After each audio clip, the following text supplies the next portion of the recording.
Subhanallah walhamdulillah wa la ilaha illallah. Subhanallah walhamdulillah wa la ilaha illallah. You know what kind of man Abu Bakr was? He wasn't a big guy, but he had a big heart. Today we have many big guys. The big guys do it for the wrong reason.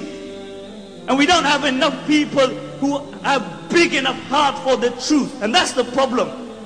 We have enough sellouts. We have enough people, who will go and beat up some other innocent person or somebody who's weaker than them. But will they ever do anything strong for the sake of Allah? They won't, because it dents their macho-ness. That's what it is. And the Prophet ﷺ spoke about the strong man. He said the strong man is the one who can control his anger. So he who can punch out somebody's lights. And Abu Bakr radiallahu anhu, you know what kind of man he was? Aisha radiallahu anha narrates, he was thin. He was so thin that his trousers would not remain around his waist. Subhanallah, he was so thin that his eyes had sunk in, that you could see the bones in his fingers, they would protrude because he was so thin. And when he would walk, he didn't walk with a step. He didn't walk with an attitude. He actually walked with a stoop. But they say Abu Bakr was the weakest in body. But when it came to the commands of Allah, he was the strongest. When you look at macho men and you make them your role models, then why don't you compare them with the Prophet ﷺ? The Prophet ﷺ fought with people for what? Not to beat people, not to bring them closer to Allah. In the time of the Prophet ﷺ, there was a man called Ruqana. And Ruqana was the undisputed wrestler of his time. In those days, Umar ibn Khattab and Khalid bin Walid were wrestlers. But nobody had ever defeated Ruqana. And upon occasion, he came to the Prophet ﷺ and he said, "Oh Muhammad, if you beat me, I will embrace Islam." And the Prophet ﷺ got happy. He got elated. He said, "Will you actually embrace Islam if I beat you?" He said, "Yes." And he grabbed Ruqana and he floored him. And Ruqana had never been floored before that day. And he stood up and he gave it the usual. "Oh, I wasn't looking. My foot slipped." But the ulama mentioned, look at this. The Prophet ﷺ was ready, subhanallah. He was ready to fight with people to bring them to the haqq. Compare that with us. This sick concept of macho man that we have nowadays. This sick concept that we have. Somebody who can make somebody an orphan. Somebody who can push drugs. Who can carry a piece. He's our role model for our youngsters. Why? The reason is because we have failed to give them alternative role models. If you had told your child about Khalid bin Walid before they slept, they would have looked up to the local drug dealer. If you had given them examples of Abdullah ibn Mubarak, they would have looked at other people. But did we do that? No. We told them Cinderella. That's what we told them about. And Ruqana stood up again and he said, "Give me another chance." And the Prophet ﷺ grabbed him and he dicked him again. And Ruqana was shocked. That never happened to him before. And the Prophet ﷺ said, "Oh Ruqana, if you hang around with me, I will show you greater things than me battering you."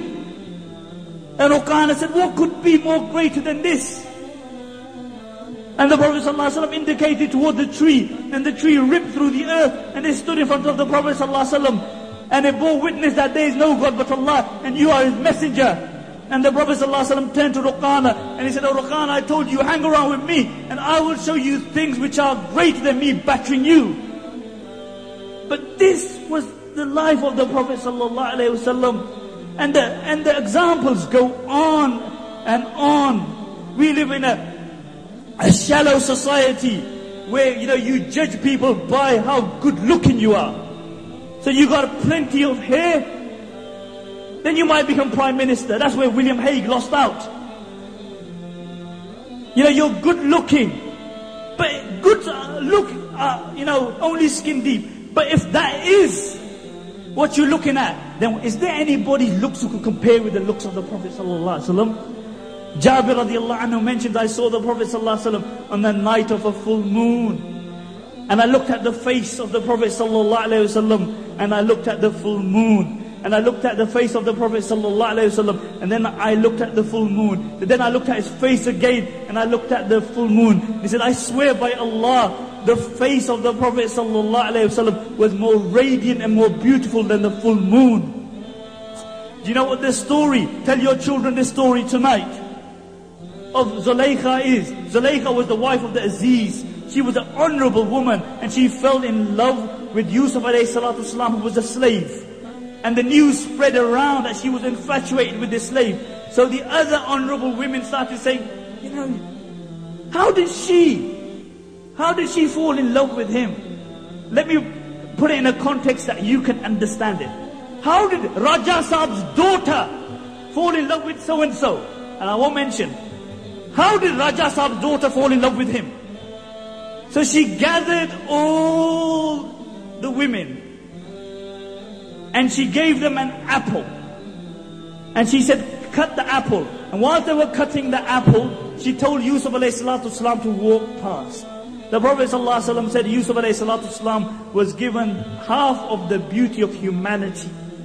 And when he walked past, they saw his beauty. They were so immersed in his beauty. Whilst they were cutting the apple, they cut through their fingers, and they did not even feel the pain.